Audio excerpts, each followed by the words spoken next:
القرآن يهدي للتي هي أقوم ويبشر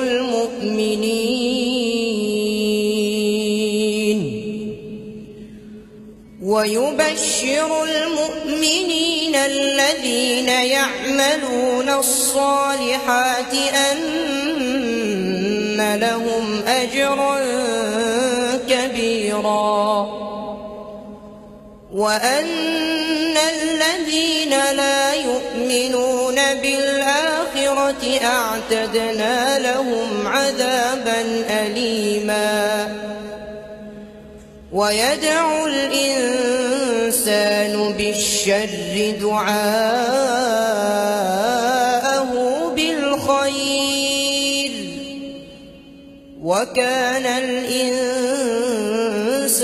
عجولا. وجعلنا الليل والنهار آيتين فمحونا آية الليل وجعلنا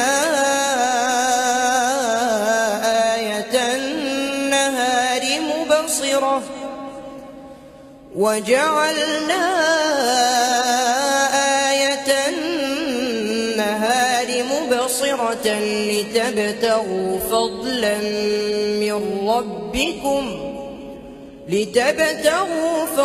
من ربكم ولتعلموا عدد السنين والحساب،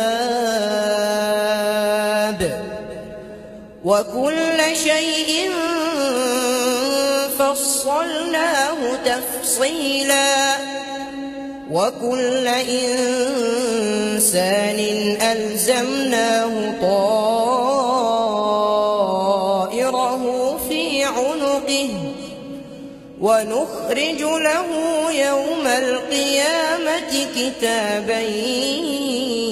يلقاه منشورا